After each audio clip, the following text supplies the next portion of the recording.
Mereka dipilih masyarakat. Mereka bekerja secara sukarela. Memikul tanggung jawab meningkatkan kesehatan.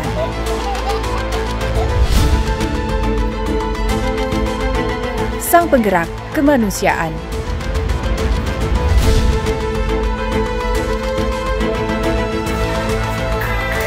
Dari Aster untuk Indonesia.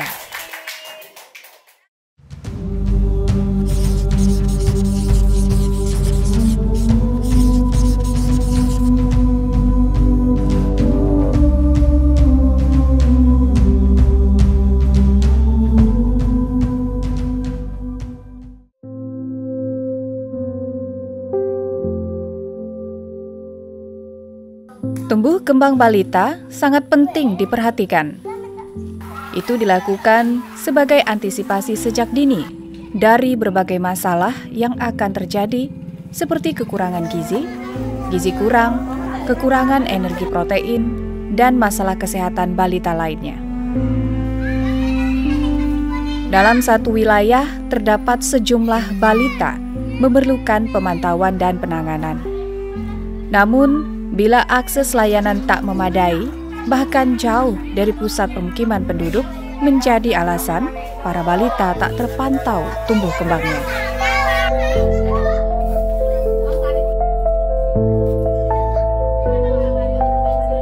Berangkat dari keprihatinan itulah, ibu perantauan asal Yogyakarta ini bersama rekan yang sepemikiran memikirkan tumbuh kembang balita. Aparat kelurahan meminta RW membentuk kelompok penimbangan atau pokbang. Berbekal semangat dan terus belajar serta dengan peralatan seadanya untuk penimbangan maupun pengukuran, hasilnya mulai terlihat meskipun belum signifikan. Dinamakan Pokbang 30 karena berada di RW 30. Kegiatan tersebut dilaksanakan menggunakan rumah warga atau kader karena belum memiliki lokasi yang representatif. Namun warga sangat antusias memeriksakan anaknya. Seiring berjalannya waktu, jumlah balita yang dilakukan penimbangan dan pengukuran semakin bertambah banyak. Pokbang pun tidak lagi memanfaatkan rumah warga. Sudah memiliki bangunan permanen di lokasi fasum berukuran 3 x 3 meter. Untuk data peserta yang hadir pada saat itu di Februari 2017 itu sekitar 17-an anak yang bergabung. Itu pun kadang datang, kadang tidak. Nah, hal-hal semacam itu yang menunjukkan keprihatinan kami. Kenapa sih kami yang mempunyai balita yang sebenarnya lebih besar daripada daerah-daerah lain, tapi untuk mengakses posyandu saja, untuk mendapatkan imunisasi, untuk mendapatkan layanan kesehatan, informasi-informasi, konsultasi dan sebagainya itu tidak ada gitu. Kalau untuk di rumah warga yang pasti kita harus readykan barang-barang yang kita gunakan itu di rumah warga yang akan kita gunakan sebagai tempat untuk posyandu. Kita tidak bisa menyimpan barang itu secara khusus ya. Terus untuk administrasi tentunya Mas, jadi kita juga tidak bisa memasang seperti balok SKDN ataupun misalnya kantong imunisasi, kantong apa itu tidak bisa. Terus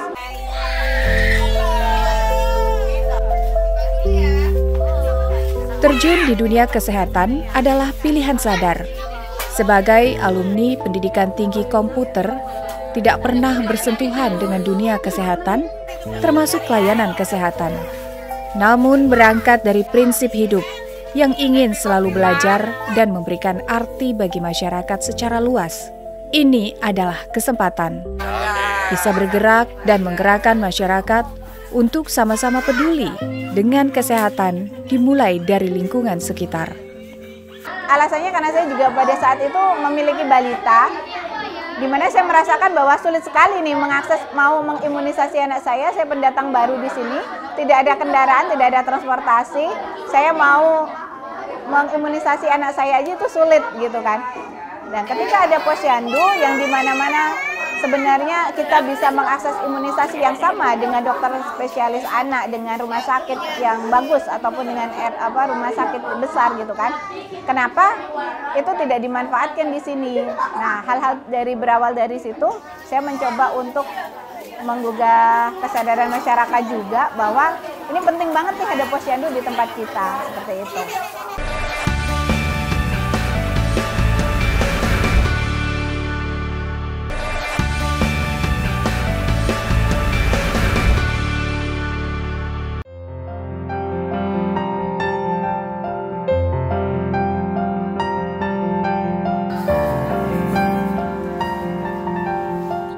Kehadiran Pokbang cukup membantu masyarakat untuk memantau tumbuh kembang balita.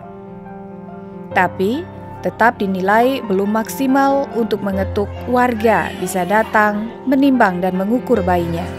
Ibu rumah tangga yang senang dengan berbagai kegiatan pemberdayaan ini terus mengusahakan bagaimana caranya agar Pokbang secepatnya meningkat menjadi posyandu. Alasannya, di wilayahnya banyak sekali balita, namun sulit untuk mengakses posyandu. Saya mempunyai cita-cita supaya ada posyandu saja di tempat kita gitu. Nah, akhirnya dari situ kita mencoba untuk mencari formula nih, bagaimana memotivasi masyarakat untuk memobilisasi ke posyandu. Akhirnya kami mencoba untuk menggandeng lintas sektor, mulai dari penyiapan sarana dan prasarana. Akhirnya di tahun 2021 kami menjadi posyandu, Mas. Dan alhamdulillah itu menjadi sebuah angin segar bagi kami. Karena akhirnya kami sudah memiliki bangunan, sarana dan prasarana juga sudah cukup layak. Dari yang awalnya 17 orang sampai dengan 20 orang tadi, itu bisa menjadi saat ini sekitar 80 yang menjadi peserta di posyandu balita. Keaktifan kader menjadi kunci berjalannya layanan posyandu. Meskipun hanya dilaksanakan dalam 1 bulan sekali, mendapatkan kader yang bisa konsisten dari awal sampai sekarang tidak mudah. Mereka yang terlibat menjadi kader tidak bisa dipaksakan, karena ini adalah pekerjaan sosial.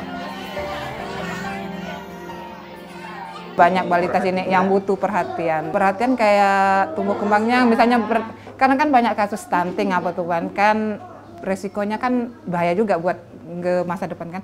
Melayani balita di sini biar tumbuh kembangnya itu dapat kami pantau, tumbuh kembangnya baik, tumbuhnya sehat. Jadi mereka tuh rata-rata tuh enggak ada yang betah. Jadi pikir saya, kalau kami semua mundur kan kayak gitu kan enggak ada yang melanjutkan Pokbangnya itu. Awalnya ya ke sini memang rasanya udah menyatu gitu, Mbak. Udah ibarat kata udah kayak balita-balita itu udah kayak ini ya. Ya kayak panggilan jiwa lah. Kita tidak bisa memaksakan harus mau menjadi kader posyandu seperti itu kan. Tetapi kalau untuk teman-teman kader yang sampai saat ini masih bertahan, tentunya yang pertama adalah kami meyakinkan bahwa kita memiliki visi dan misi yang sama. Kami suka dengan kegiatan-kegiatan, Mas, terutama dengan kegiatan-kegiatan yang bersifat sosial, terus maksudnya itu penuh dengan kebersamaan. Ada kegiatan atau program, biasanya saya percaya dengan teman-teman saya mendelegasikan tugas ini untuk si A, untuk si B, untuk si C. Salah satu kendala di Kalimantan Barat adalah imunisasi dengan cakupan yang rendah. Masyarakat masih sulit mengakses posyandu, bukan lantaran tidak ada posyandu, tetapi karena faktor kesadaran. Posyandu sudah berdiri menjalankan kegiatan imunisasi serta lainnya. Sejalan dengan itu, berbagai masalah pun masih melingkupi. Pandangan negatif tentang dirinya tak terhindarkan. Namun itu semua justru menjadi motivasi untuk lebih maju dan memberikan yang terbaik di masyarakat. Sarjana kok mau jadi kader posyandu gitu kan. Prinsip saya ketika saya terjun dalam suatu program, saya harus totalitas di situ. Artinya saya benar-benar pengen mengembangkan, saya ingin ada before after yang benar-benar kelihatan, dan saya pengen jadi trendsetter, bukan sebagai follower aja. Dibilang bahwa Posyandu itu komersil gitu kan. Pendanaan kita awalnya itu dari jimpitan, Mas. Namanya dana sehat. Itu pun kadang ada yang mau ngasih 1.000, 2.000, 3.000, 5.000, alhamdulillah gitu kan. Tantangan-tantangan itu kalau menurut saya itu menjadi motivasi, Mas. Kalau saya ingin menunjukkan bahwa kepada mereka bahwa dengan dicibir seperti itu atau mungkin dengan di underestimate-kan dari seseorang, saya ingin menunjukkan bahwa saya bisa lebih.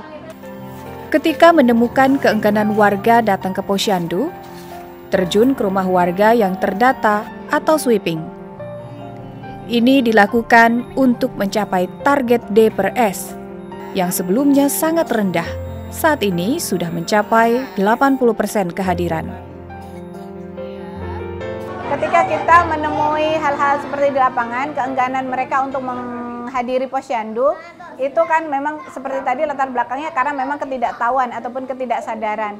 Jadi kita mencoba untuk pendekatan secara lebih spesifik ya. Maka kami coba untuk sweeping, kami coba untuk memberikan sosialisasi langsung ke rumah bahwa penting untuk melakukan pemantauan tumbuh kembang bayi, balita untuk hadir ke Posyandu. Seperti itu.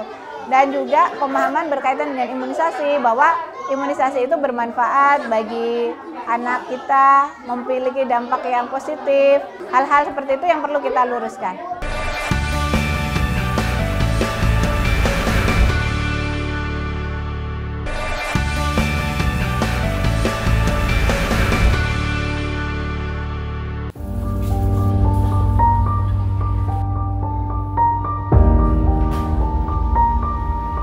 Haruskah Posyandu melakukan inovasi? Ini menjadi pertanyaan. Setelah beberapa tahun menerjunkan diri dalam layanan kesehatan sebagai aktivis dan hobi dengan berbagai kegiatan pemberdayaan, tidak ingin keberadaan Posyandu Aster hanya biasa-biasa saja. Mesti berbeda dan memiliki sejumlah inovasi. Kalau kita hanya melaksanakan penimbangan, pengukuran setiap bulan, pelaporan, itu sebenarnya tidak perlu inovasi. Kalau kita hanya menjalankan sebagai Posyandu yang cukup biasa-biasa aja, ya udah cukup di situ aja. Tetapi kalau kita ingin istilahnya satu langkah lebih baik daripada Posyandu yang lain, kita mau tidak mau kita harus berinovasi. Belajar dari mengikuti perlombaan-perlombaan, kita mulai belajar. Perempuan 3 anak ini semakin padat aktivitasnya. Dari sebelumnya hanya mengurus rumah tangga, keberadaan Posyandu yang sudah eksis menjalankan perannya dalam memantau tumbuh kembang balita, sehingga perhatiannya dengan keluarga mulai terbagi. Namun karena sudah menjadi komitmen, diminta tetap dilanjutkan.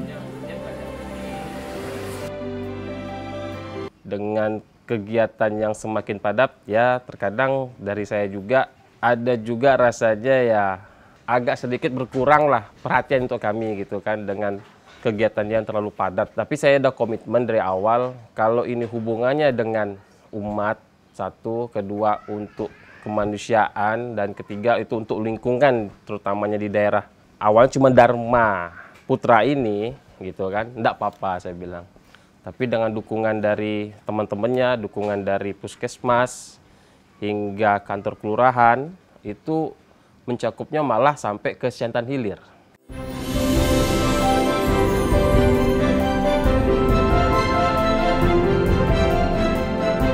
Karena memang saya seorang aktivis, dia tahu konsekuensinya, saya nggak bisa diem gitu kan.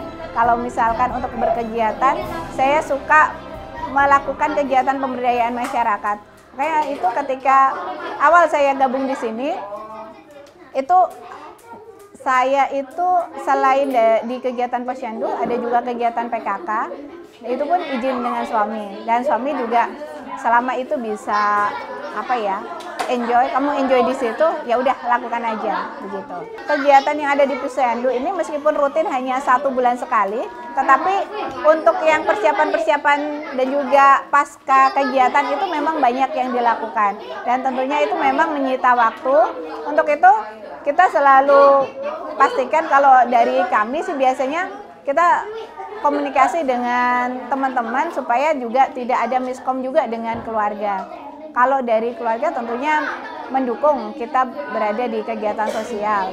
Dukungan keluarga sangat penting dan berarti, terutama suami, untuk memberikan penguatan di saat terjadi kebuntuan dalam menjalankan perannya sebagai kader Posyandu.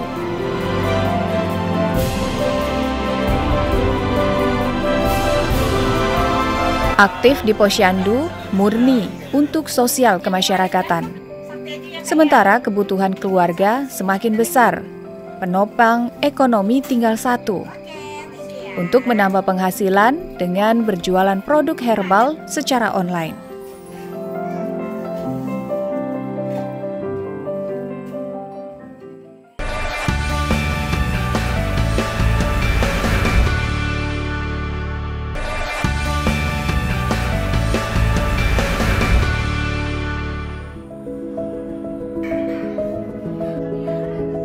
Totalitas adalah prinsip kuat dalam beraktivitas dan berkecimpung di bidang pemberdayaan. Bersama para kader, terlahir 11 inovasi pelayanan Posyandu Aster. Salah satu di antaranya, Pantai Sarsih. Inovasi itu lakukan aja kendala-kendala yang ada di lingkungan kita, fenomena apa yang kira-kira memang bisa kita angkat supaya nantinya bisa memberikan manfaat atau daya ungkit terhadap permasalahan itu bisa jadi ada solusinya. Mulai dari Pantai Sarsih, itu kegiatan pantau imunisasi dasar dan kejar siantan hilir. Terus kita juga punya inovasi, ada program Sehati, Sehat Ibu dan Buah Hati, itu digunakan untuk pemberian PMT pada balita. Pemanfaatan sampah atau pengolahan sampah menjadi berguna. Seperti tadi yang sudah sempat dibahas juga tentang pembentukan kader PHBS, perilaku hidup bersih dan sehat, genggam balita atau gerakan gandeng masyarakat peduli balita. Itu sebenarnya berawal dari tadi dilatar belakangi karena D/S-nya yang cukup rendah. Bagaimana cara kita untuk meningkatkan itu? Posyandu Aster adalah transformasi dari Pokbang 30. Terhitung masih muda, karena baru berjalan 3 tahun, mendapat dukungan berbagai pihak sehingga cepat berkembang. Masyarakat pun mulai merasakan dampak positif dan manfaatnya. Kalau waktu yang dulu tuh satunya jauh, sudah juga jarang dapat vitamin sayur-sayuran, buah-buahan. Kalau di sini pas ada ini enak pelayanannya, dapat telur, kadang dapat buah-buahan, ada pelayanannya enak gitu. Posyandu buat nimbang anak biar supaya tahu tumbuh kembang anak kita, biar tahu kesehatan anak kita. Posyandu Kelurahan Siantan Hilir terdapat 27 posyandu balita, 7 posyandu lansia, 2 posyandu remaja, dan 7 posbindu. Mereka memiliki permasalahan yang hampir sama dialami masing-masing posyandu. Forum Posyandu menjadi wadah komunikasi dan sharing berbagai permasalahan serta media konsultasi di antara sesama kader. Nah, hal yang pertama saya lakukan ketika menjadi Ketua Kader Forum Posyandu tadi itu adalah melakukan studi banding. Kader Posyandu yang baru tentunya kan tidak memiliki pijakan, tidak memiliki pedoman untuk melaksanakan posyandu, itu biasanya berkonsultasi dengan kami yang ada di forum. Tanggung jawab kader posyandu semakin besar dengan semakin luasnya pelayanan yang diberikan oleh posyandu. Pos pelayanan terpadu kini tidak hanya melayani kesehatan ibu dan anak. Berhubung sekarang juga tuntutan dari baik itu dari Dinas Kesehatan ya maupun dari pemerintah itu juga sebenarnya mereka menentukan standar yang cukup tinggi. Kader harus memiliki 25 kompetensi, harus melakukan pelaporan ILP, yang itu laporannya tuh banyak sekali. Dan ketika banyak tuntutan tetapi tidak ada apresiasi yang diberikan oleh pemerintah, saya kira juga banyak juga kader yang akhirnya jadi istilahnya lemah gitu kan. Kita selalu dituntut untuk level dewa gitu kan, harus mampu menguasai semua kompetensi.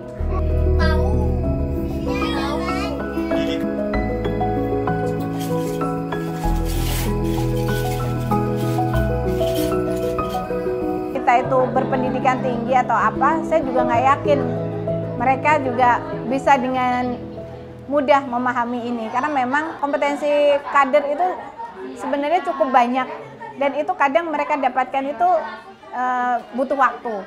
Banyak yang saya amati, tiru, modifikasi menjadi inovasi.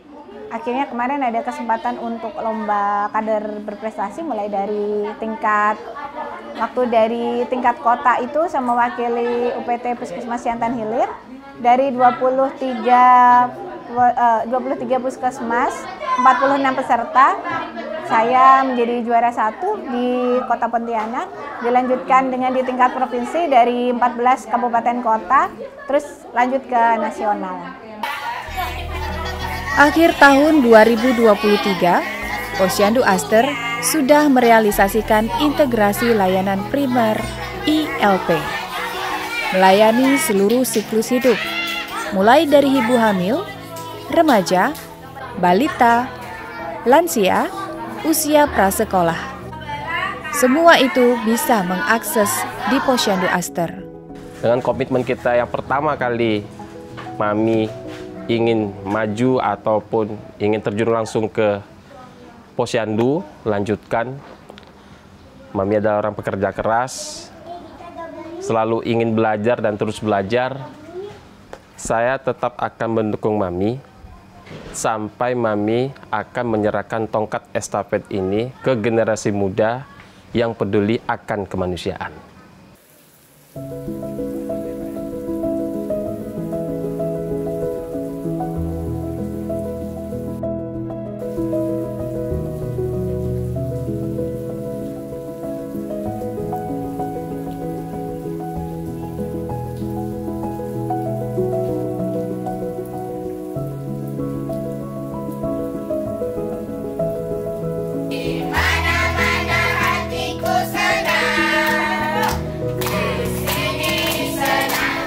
Kita dibutuhkan untuk menjadi kader Posyandu dan kita bisa. Dan ternyata dari kader Posyandu inilah juga saya mengukir banyak prestasi yang luar biasa. Meskipun yang awalnya diremehkan, underestimate, oh cuman kader Posyandu, ternyata saya bangga. Karena kader Posyandu itu memiliki kompetensi yang tidak kalah dengan profesi-profesi lainnya. Dan satu hal lagi, menjadi kader Posyandu itu adalah sebuah kebahagiaan yang tidak ternilai harganya, Mas. Kita bisa bahagia tanpa harus memikirkan nominal kita harus digaji berapa. Perempuan adalah cahaya bagi generasi mendatang. Kekuatan seorang perempuan bukan hanya pada fisiknya, tetapi pada hatinya yang penuh kasih. Setiap perempuan yang peduli terhadap kesehatan balita adalah pejuang sejati. Kepedulian melampaui batas lelah dan tantangan, menginspirasi bahwa ada harapan untuk generasi yang lebih sehat dan kuat di masa depan.